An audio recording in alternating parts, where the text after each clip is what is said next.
En los años 70, un grupo de investigadores se sentó alrededor de una mesa con un objetivo imposible: crear un fantasma.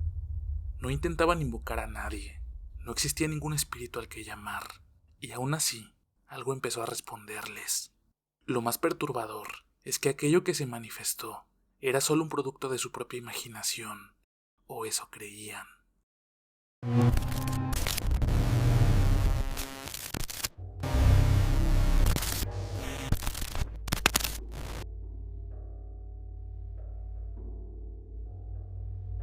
A lo largo de la historia, los fantasmas han sido considerados espíritus atrapados entre dos mundos, apariciones de los muertos que buscan resolver asuntos pendientes. Pero, ¿qué pasaría si los fantasmas no fueran entidades externas, sino creaciones de nuestra propia mente? En 1972, un grupo de investigadores en parapsicología en Canadá llevó a cabo un experimento que desafió la comprensión del fenómeno paranormal. Su objetivo: demostrar que un fantasma podía ser generado por la mera creencia de quienes lo invocaban. A este experimento lo llamaron el experimento Philip, y sus resultados siguen siendo motivo de debate hasta el día de hoy. El experimento fue diseñado por el Dr. Alan George, un matemático y parapsicólogo británico radicado en Canadá. Contó con la participación de su esposa y un equipo de 8 personas, ninguna de ellas con habilidades psíquicas o experiencia en lo paranormal. Lo primero que hicieron fue inventar a Philip Aylesford, un personaje ficticio con una historia trágica. Según la biografía que crearon para él, Philip era un noble inglés del siglo XVII que había sido infiel a su esposa con una mujer llamada Margot, acusada de brujería. Philip, temeroso de perder su estatus, negó la relación y permitió que Margot fuera condenada a la hoguera. Años después, incapaz de soportar la culpa, se quitó la vida, lanzándose desde las murallas de su castillo. Para reforzar la credibilidad de la historia, los participantes ilustraron la época con imágenes y detalles históricos, crearon dibujos de Philip, imaginaron su apariencia y discutieron su historia, hasta que sintieron que lo conocían como una persona real. La pregunta era, si creían lo suficiente en él, ¿podría Philip manifestarse? Durante meses, el grupo se reunía en una habitación iluminada tenuamente, sentados alrededor de una mesa, en un ambiente que recordaba las sesiones espiritistas del siglo XIX. Hablaban de Philip, le hacían preguntas y trataban de sentir su presencia. Al principio no sucedió nada, no había movimientos, ruidos ni manifestaciones visibles. Pero después de varias sesiones ocurrió algo extraño. La mesa empezó a vibrar levemente. Luego, golpes secos comenzaron a escucharse como respuestas a sus preguntas. Siguiendo la tradición espiritista, establecieron un sistema de comunicación. Un golpe significaba sí, 2 golpes significaban no. De esta forma, Philip comenzó a responder. Lo más inquietante fue que, aunque Philip era una invención, parecía tener una personalidad propia. A veces respondía con sentido del humor, otras veces se mostraba evasivo, pero lo más extraño era que conocía datos históricos sobre su supuesta época, detalles que ninguno de los participantes recordaba haber mencionado conscientemente. Conforme las sesiones avanzaban, la actividad paranormal se intensificó, la mesa se movía sola, levitaba levemente en algunos momentos, e incluso se escuchaban susurros en la habitación.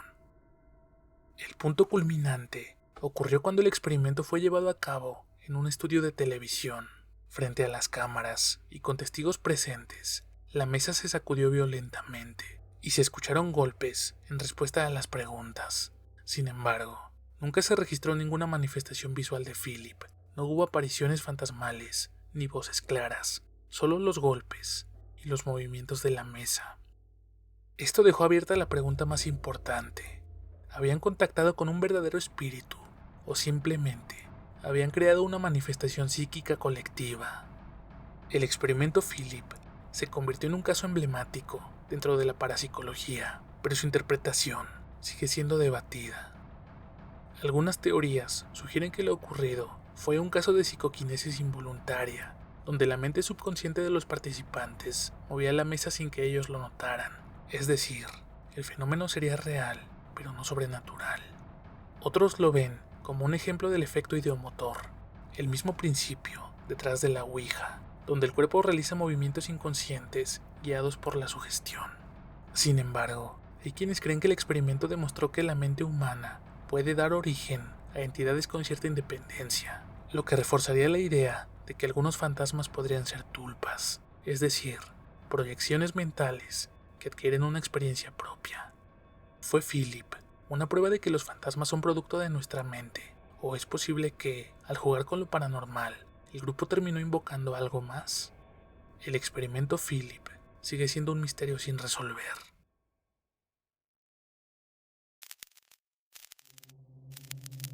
A diferencia de otras leyendas, esta historia no solo quedó en rumores o relatos orales. Hay registros históricos, testimonios de figuras importantes de la época, e incluso la participación de un futuro presidente de Estados Unidos. Pero lo más aterrador de este caso es que no terminó con la muerte de sus protagonistas, sino que se dice que la entidad que lo provocó sigue presente hasta el día de hoy. Todo comenzó en 1817, en el condado de Robertson, Tennessee. John Bell y su familia vivían en una granja próspera, cerca de la ciudad de Adams. Durante años, la vida en la granja transcurrió sin incidentes, hasta que un día comenzaron a suceder cosas extrañas. Los Bell empezaron a escuchar golpes en las paredes y susurros en la noche, pero lo más aterrador fue cuando la hija menor de la familia, Betsy, comenzó a ser atacada por una fuerza invisible. Le jalaban el cabello, la golpeaban y la dejaban con marcas en el cuerpo. Con el tiempo, la presencia se volvió más fuerte y empezó a comunicarse. Al principio solo murmuraba, pero con el tiempo adquirió una voz clara y burlona. Cuando le preguntaron quién era, la entidad respondió con un nombre escalofriante: «Soy la bruja de Bell». La bruja parecía tener una fijación especial con John Bell. Le susurraba amenazas constantemente y decía que su objetivo era destruirlo. Los rumores decían que la entidad era el espíritu de una mujer llamada Kate Batts, una vecina con la que John Bell había tenido disputas por las tierras. Algunos creían que antes de morir, Kate lanzó una maldición sobre él y su familia.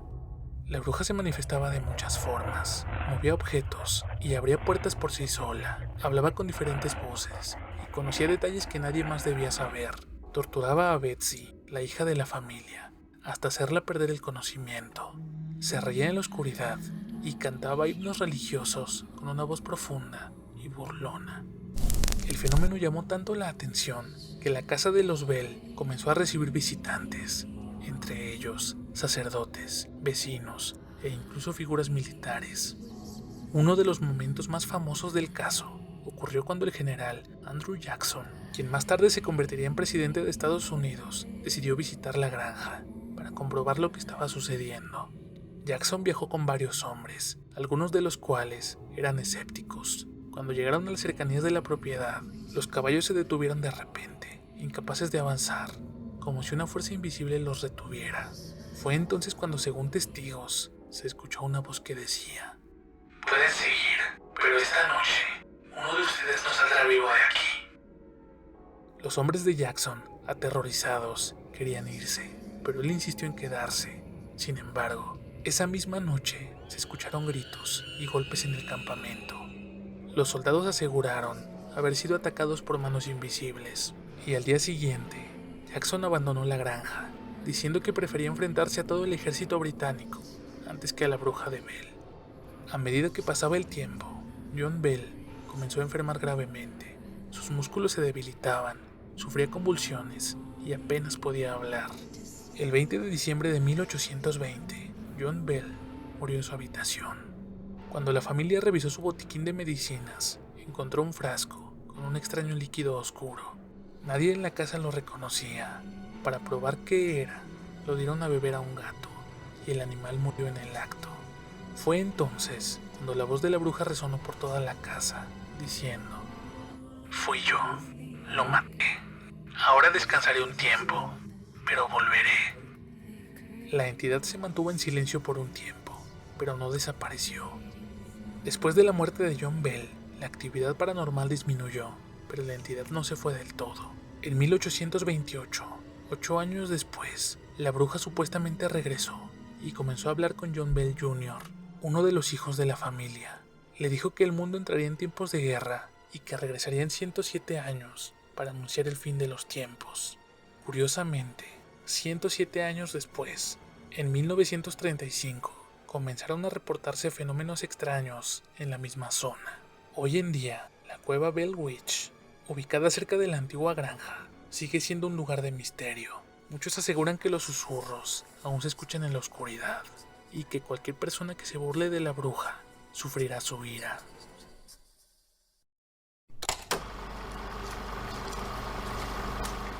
El 23 de agosto de 1971, en una pequeña vivienda de la localidad de Belmes de la Moraleda, en Jaén, España, comenzó un fenómeno que ha desconcertado a cientos de personas durante décadas. En el suelo de cemento de la cocina de la casa de María Gómez Cámara apareció de la nada una extraña figura con rasgos humanos. Lo que en un principio parecía una simple mancha en el suelo se convirtió en el origen de uno de los enigmas paranormales más famosos del siglo XX, las caras de Belmes. María, alarmada por la imagen, intentó borrar la mancha sin éxito. Su esposo y su hijo tomaron la decisión de destruir el suelo y volver a cimentarlo. Sin embargo, unos días después, el rostro reapareció, y no fue el único. Con el tiempo, otras caras empezaron a surgir en diferentes partes del suelo, cada una con expresiones distintas, algunas angustiadas, otras con miradas desafiantes. El caso llamó la atención de vecinos, investigadores y eventualmente de las autoridades. Pronto, la casa se convirtió en un foco de atención mediática. Científicos, periodistas y curiosos acudieron al lugar con la esperanza de encontrar una explicación lógica o al menos documentar el suceso. Buscando explicar el fenómeno, se han desarrollado varias teorías a lo largo de los años. Una de las primeras hipótesis sugirió que María o algún familiar podría haber pintado los rostros con alguna sustancia, específicamente con nitratos y cloruro de plata. Investigaciones forenses analizaron fragmentos del suelo, y aunque algunos estudios indicaron la presencia de pigmentos, nunca se pudo demostrar una manipulación intencionada. Por otra parte, la explicación paranormal más extendida teoriza que las caras fueron proyectadas en el suelo a través de una energía desconocida, posiblemente generada por la propia María Gómez Cámara. Se dice que ciertas personas con habilidades psíquicas pueden dejar huellas de su subconsciente en materiales físicos. Dicho fenómeno es denominado teleplastía por quienes estudian los fenómenos relativos a la parapsicología. Algunos parapsicólogos han registrado psicofonías dentro de la casa, captando voces y susurros inexplicables. A continuación, te muestro un fragmento de las grabaciones obtenidas por un grupo de investigadores. La definición de una psicofonía yo creo que es lo más complejo que existe dentro de la fenomenología paranormal, quizás porque no sabemos quién o qué está detrás de ella. La psicofonía que grabamos, cuando se preguntó sobre todo hacia el nombre de alguna de esas caras, una voz fue contundente: matar a él. Matar a él. Matar a él. María Gómez Cámara era una persona que se prestaba mucho a la investigación. A ella le gustaba grabar psicofonías. También en un momento, un día, ella preguntó el por qué han venido aquí esas caras, aquí a mi casa. Y una voz le dice con claridad: es un abuso. Bueno, el por qué han venido aquí a mi casa.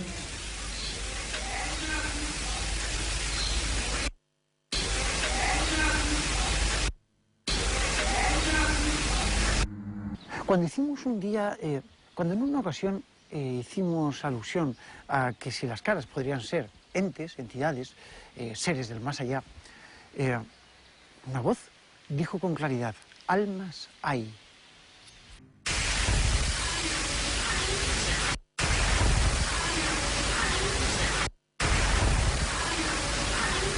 Quizás uno de los enigmas sea quiénes son esas caras, de quiénes son.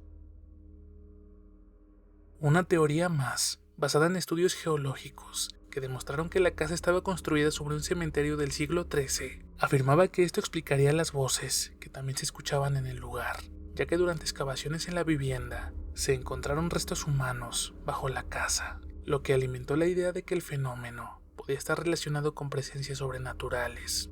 A lo largo de los años, múltiples experimentos se han realizado en la casa.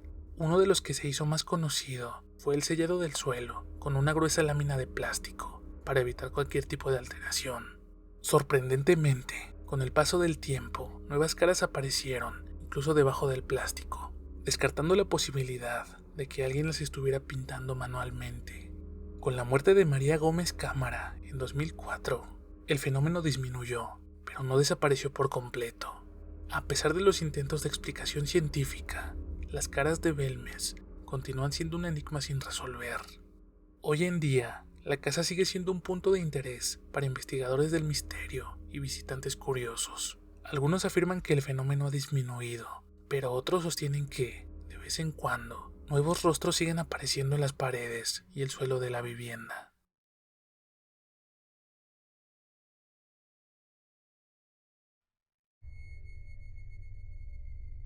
Las casas embrujadas han sido parte del folclore durante siglos, pero pocas historias han sido tan documentadas y estudiadas como el caso de Enfield.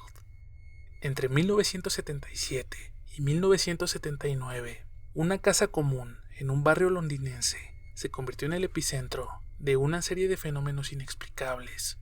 Lo que comenzó con muebles moviéndose solos y extraños golpes en las paredes, pronto escaló a levitaciones, voces guturales y agresiones físicas. Algunos lo llamaron el caso más impresionante de poltergeist jamás registrado.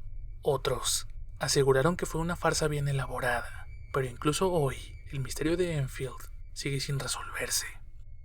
Todo comenzó en agosto de 1977, en el 284 de Green Street, en Enfield, un suburbio al norte de Londres. Allí vivía Peggy Hudson, una madre soltera con 4 hijos: Rose, Janet, Johnny y Billy. La primera señal de que algo extraño ocurría fue el movimiento de los muebles. Una noche, Janet y Johnny corrieron aterrados a la habitación de su madre, diciendo que la cómoda de su cuarto se estaba moviendo sola. Al principio, Peggy pensó que sus hijos estaban imaginando cosas, pero pronto lo vio con sus propios ojos. La cómoda se deslizó por la habitación sin ninguna explicación. En los días siguientes, comenzaron a escucharse golpes en las paredes, tan fuertes que los vecinos podían oírlos.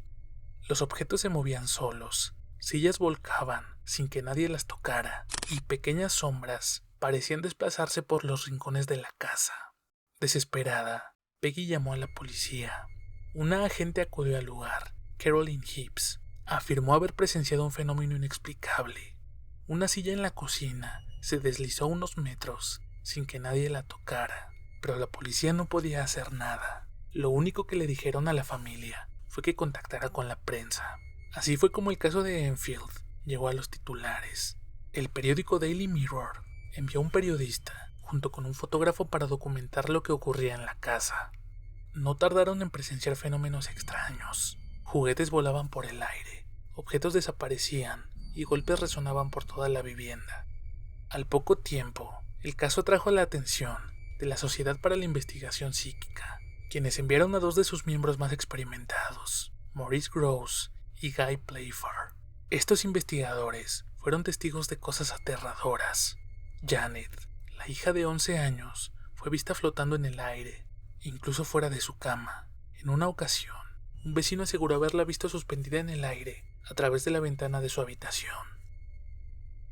Janet comenzó a hablar con una voz ronca y profunda, afirmando que pertenecía a un hombre llamado Bill Wilkins, quien había muerto en la casa años antes. Uno de los momentos más inquietantes fue cuando la voz de Bill Wilkins, antiguo residente de la casa Enfield, describió con precisión su propia muerte. Tuvo una hemorragia y nunca despertó. Días después, la familia Wilkins, antiguos dueños de la casa, confirmaron que Bill Wilkins había muerto exactamente de la manera en que la voz lo describió. Conforme la atención mediática creció, también aumentaron las sospechas de algún fraude. Algunos expertos afirmaron que Janet pudo haber aprendido a imitar una voz profunda sin lastimar sus cuerdas vocales, una habilidad rara, pero posible. Otros señalaron que algunas de las fotos de sus levitaciones parecían más bien saltos desde la cama.